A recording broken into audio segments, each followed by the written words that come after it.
दोस्तों, पिछले कुछ दिन से मन में एक सवाल था और सोच भी रहा था कि इस बारे में थोड़ा आप लोगों के साथ शेयर कर लूं कि हम इंडियंस में मैंने कुछ चीज़ देखी जिसकी वजह से ना ज़्यादातर रिश्ते ख़राब हो जाते हैं।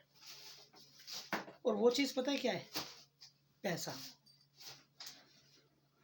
ये बात मैंने अनुभव करी है, इसलिए आप लोगों के साथ शेयर कर रहा हूँ। जिसको मेरी बात का सार समझ में आ गया हो वो वीडियो स्किप कर सकते हैं या स्वैप कर सकते हैं, और जिसको आगे सुननी हो वो सुन सकता है, शायद आपके काम की बात हो। मैंने अक्सर देखा कि जिस तरीके से लोगों को आज के ज़माने में, चाहे मजबूरी कह लो या कुछ लोगों के शौक कह लो, कर्जा मांगते हैं।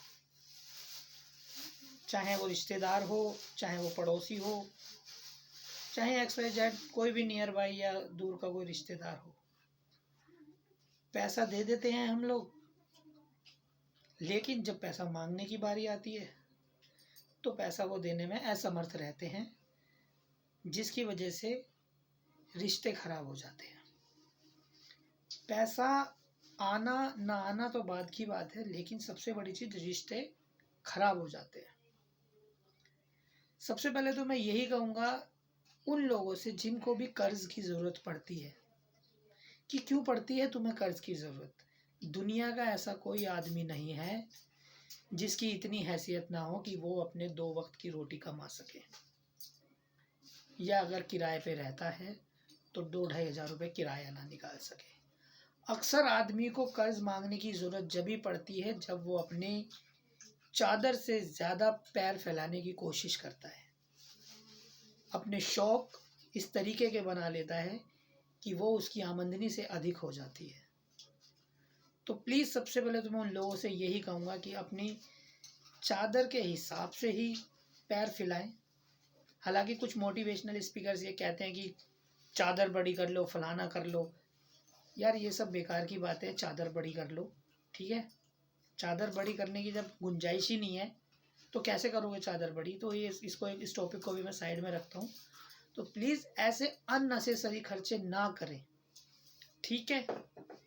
बहुत से मैंने देखे हैं बंदे, बीवी ने कहा फ्रिज चाहिए, फाइनेंस करा लिया, कहा वॉशिंग मशीन चाहिए, कपड़े नहीं धुलते, फाइनेंस करा ली, फ़ोन चाहिए, फाइनेंस करा लिया, अभी इकट्ठी 6 EMI हो गई। फिर भाई से पैसा मांग रहे हैं या पड़ोसी से मांग रहे हैं या दूर के रिश्तेदार से पैसा मांग रहे हैं, और वहीं पर क्या होता है, पैसा मिल जाता है लेकिन आना जाना बंद हो जाता है। मतलब मेरा टॉपिक सिर्फ रिश्ते ख़राब होने पे। मैं ये नहीं कह रहा कि कर्जा लो या मत लो, लेकिन यार रिश्ते ख़राब नहीं होने चाहिए। तो प्लीज़ सबसे पहले तो जो देने वाला व्यक्ति है, जो कर्जा देता है, मेरी उससे रिक्वेस्ट है कि किसी को भी दो, मैं मना नहीं कर रहा, मत दो, दो, लेकिन उसको उस नीयत से या उस हैसियत से दो कि अगर वो ना दे सके तो उसको बोस ये अपने मन में सोच ले कि शायद मुझे इसका देना था, इसलिए मैं नहीं दे पाया, इसलिए वो मुझे नहीं दे पाया। इतनी अगर तुम्हारे अंदर गुंजाइश है ना, तो लोगों को कर्जा दो या उधार दो। कर्जा छोड़ो, उधार दो तुम्हारी भाषा में, वरना मत दो। अगर तुम्हें दे करके उसकी बेइज्जती करनी है ना, जब वो टाइम पे नहीं दे सकता फिर उसकी बेइज्जती करनी है, तो मत दो। क्योंकि कसूर लेने वाले का जितना है, मैं ये कहूँगा उससे ज़्यादा कसूर देने वाले का है। मत दो अगर तुम्हारी गुंजाइश नहीं है तो। क्योंकि ये तुम्हें भी पता है कि आदमी ने कर्जा जब भी मांग रहा है जब उसने चादर से ज़्यादा पैर फैलाए हैं, वरना उसे कर्जे की ज़रूरत नहीं पड़ती, उधार की ज़रूरत नहीं पड़ती।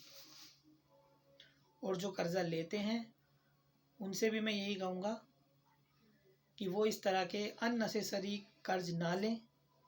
दूसरी चीज़, हाँ एक चीज़ और कहना चाहूँगा देने वाले के लिए, कि हाँ एक रूप में हमेशा याद रखना, एक रूप में किसी के लिए मना मत करना। जब बात उसकी ज़िंदगी और मौत की हो ना, तब उसके लिए पैसे के लिए मना मत करना। चाहे आपके पास ना हो, किसी से लेके भी देने पड़ जाए ना, तो दे देना। लेकिन बात अगर ज़िंदगी और मौत के अलावा की है तो कोई ज़रूरत नहीं है, उसे उसके हाल पे छोड़ दो, क्योंकि जब तक उसको चोट नहीं लगेगी ना वो नहीं उठने वाला।